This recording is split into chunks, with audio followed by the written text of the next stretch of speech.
3 ವಾರಗಳಿಂದ ಸತತವಾಗಿ ಹಗಲಿರುಳು ಕೂಡ ದಣಿಯದೆ, ಈ ಬಿಸಿಲಿನಲ್ಲಿ ಕೂಡ ದಣಿಯದೆ ಇವತ್ತು ಹೆಗಲಿಗೆ ಹೆಗಲು ಕೊಟ್ಟು ಕೆಲಸ ಮಾಡಿರ್ತಕ್ಕಂಥ ನನ್ನ ಪಕ್ಷದ ಎರಡೂ ಪಕ್ಷದ ಮುಖಂಡರುಗಳು, ನಾಯಕರುಗಳು, ಕಾರ್ಯಕರ್ತ ಬಂಧುಗಳಿಗೆ ಮೊದಲನೇದಾಗಿ ನಾನು ಚಿರಋಣಿಯಾಗಿದ್ದೇನೆ.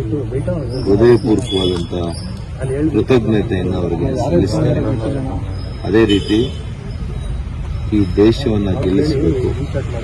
ಈ ದೇಶದ ಭವಿಷ್ಯ ನಿಮ್ಮ ಕೈಯಲ್ಲಿದೆ, ಜನರ ಕೈಯಲ್ಲಿದೆ.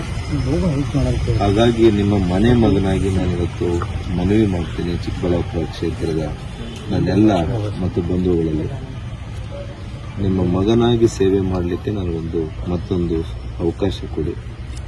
ಮಾನ್ಯ ನರೇಂದ್ರ ಮೋದಿಯವರು ಈ ದೇಶದ ಪ್ರಧಾನಿಗಳು. ಈ ದೇಶವನ್ನು ಇನ್ನಷ್ಟು ಎತ್ತರಕ್ಕೆ ತೆಗೆದುಕೊಂಡು ಹೋಗುವಂತ ಪ್ರಾಮಾಣಿಕ ಪ್ರಯತ್ನ ಮಾಡ್ತಾರೆ. ಅವರ ಕೈಗಳು ಬಲಪಡಿಸಲಿಕ್ಕೆ ನಿಮ್ಮ ಮಗನಿಗೆ, ನಿಮ್ಮ ಮನೆ ಮಗನಿಗೆ ಒಂದು ಅವಕಾಶ ಮಾಡಿಕೊಡಿ ಅಂತ ನಾನು ಮನವಿ ಮಾಡ್ತೇನೆ.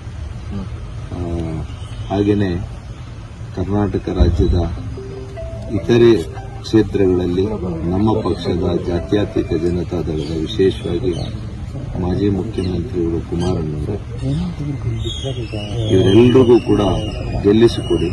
ಈ ರಾಜ್ಯವನ್ನು ಗೆಲ್ಲಿಸಿ, ಈ ದೇಶವನ್ನು ಗೆಲ್ಲಿಸಿ. ನೀವು ಗೆಲ್ಲಬೇಕು ಅಂತಂದ್ರೆ ಬಿಜೆಪಿ ಹಾಗೂ ಜೆಡಿಎಸ್ನ ಮೈತ್ರಿಕೂಟದ ಅಭ್ಯರ್ಥಿಗಳು ಈ ರಾಜ್ಯದಲ್ಲಿ ಗೆಲ್ಲಬೇಕು.